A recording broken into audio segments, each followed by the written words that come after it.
ये ईगल की कहानी हम महिलाओं की जैसी ही है। सुनी है क्या आपने? ओके, चलिए मैं सुनाती हूँ। ये कहानी है ईगल के रीबर्थ की। ईगल एक ऐसा पंछी है जिसका लाइफ स्पैन सबसे लंबा है अपने स्पीशीज में। ईगल 70 साल तक जिंदा रह सकता है, मगर कैसे? To reach this age, the eagle must make a hard decision.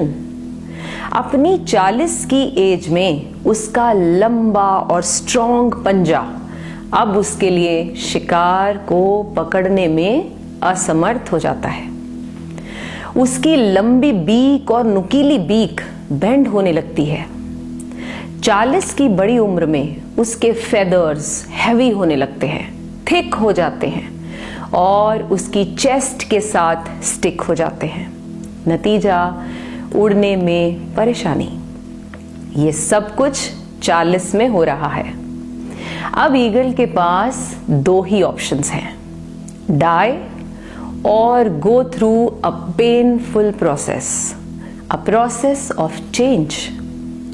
After making the decision वो किसी ऊंचे पहाड़ की चोटी पर चला जाता है और अपने नेस्ट में बैठ जाता है। सबसे पहला काम जो वो करता है, क्या आप जानते हैं वो क्या है? अपनी बीक को किसी पत्थर के साथ तब तक मारता रहता है जब तक कि वो टूट ना जाए। Then the eagle wait for a new beak to grow back. उसके बाद वो धीरे धीरे अपने पंजों की मजबूती को वापस पाने के लिए अपने टेलन्स को तोड़ देने की कोशिश करता है, रादर तोड़ देता है।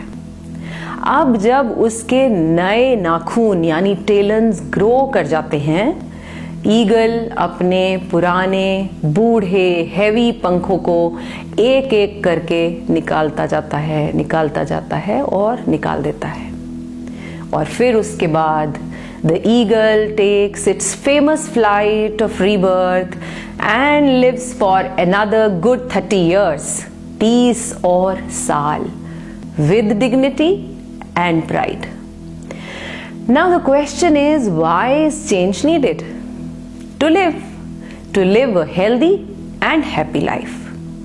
Dear ladies, especially who are in their late 30s or 40s, मैंने क्यों इस एज ग्रुप की ही जिक्र किया, इसकी बात की है क्योंकि आफ्टर मैरिज और स्पेशली बच्चों के बाद हमें अपनी लाइफ का कोई मतलब ही नहीं लगता। कुछ नया और स्ट्रॉन्ग करने की इच्छा खत्म कर देते हैं हम। कोई नया चैलेंज लेना तो मानो बहुत ही बड़ी बात लगने लगती है। और लेट 40s और 50s वाली महिलाएं तो अपने आप को बूढ़ा बूढ़ा कहकर अपनी सारी गलत आदतों को जस्टिफाई कर देती हैं। आदतें I mean not taking care of their health, their meal and proper exercise. मेरे से नहीं होगा जैसी बातें ज्यादातर महिलाएं कहने लगती हैं। Ladies, we too have to start the change process. We need to get rid of unpleasant old memories, negative habits and our fixed mindset. एक नई जर्नी की शुरुआत के लिए let's break old and fixed mindset. Open your wings and let yourself fly high like an eagle. God bless you.